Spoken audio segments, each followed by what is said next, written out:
ईद ते जुदा न कंहिंजो जोड़ रब करे, हिन ईद ते जुदा न कंहिंजो जोड़ रब करे, जेकी बि रुठल आहिनि से कठे सभु करे, जेकी बि रुठल आहिनि से कठे सभु करे। हिन ईद ते जुदा न कंहिंजो जोड़ रब करे, हिन ईद ते जुदा न कंहिंजो जोड़ रब करे, जेकी बि रुठल आहिनि से कठे सभु करे, जेकी बि रुठल आहिनि से कठे सभु करे।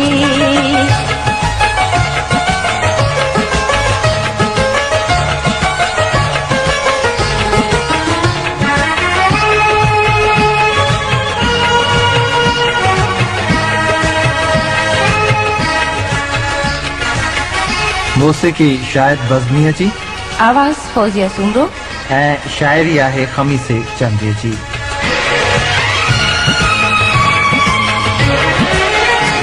जीअं पंहिंजी जान सां ख़ुशि पई गुज़ारा, हर कंहिं लाइ खणी हथड़ा थी मौला खे पुकारां। जीअं पंहिंजी जान सां ख़ुशि पई गुज़ारा, हर कंहिं लाइ खणी हथड़ा थी मौला खे पुकारां। विछोड़े जो कंहिंजे दिल ते अल्लाह ना गज़ब करे, विछोड़े जो कंहिंजे दिल ते अल्लाह ना गज़ब करे, जेकी बि रुठल आहिनि से कठे सभु करे, जेकी बि रुठल आहिनि से कठे सभु करे। हिन ईद ते जुदा न कंहिंजो जोड़ रब करे, हिन ईद ते जुदा न कंहिंजो जोड़ रब करे, जेकी बि रुठल आहिनि से कठे सभु करे, जेकी बि रुठल आहिनि से कठे सभु करे।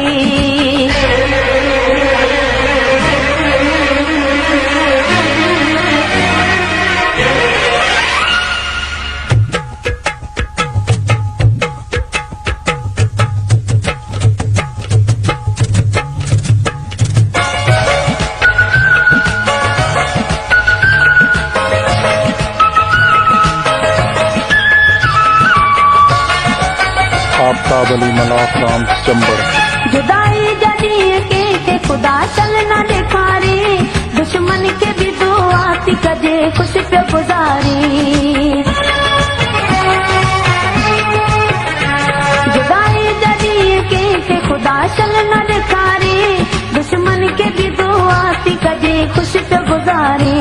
रोअंदा हूंदा हज़ार इन्ही सबब करे, रोअंदा हूंदा हज़ार इन्ही सबब करे, जेके बि रुठल आहिनि से कठे सभु करे, जेके बि रुठल आहिनि से कठे सभु करे।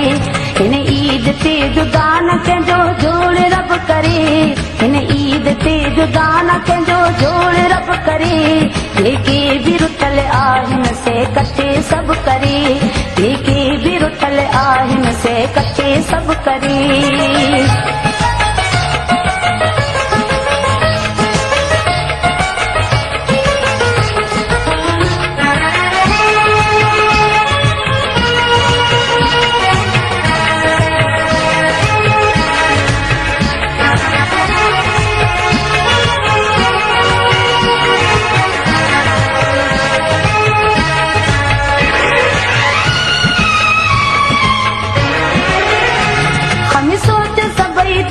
खुदा सलामत रखे, नफरत कदी दिल में मारू को मोहब्बत रखे।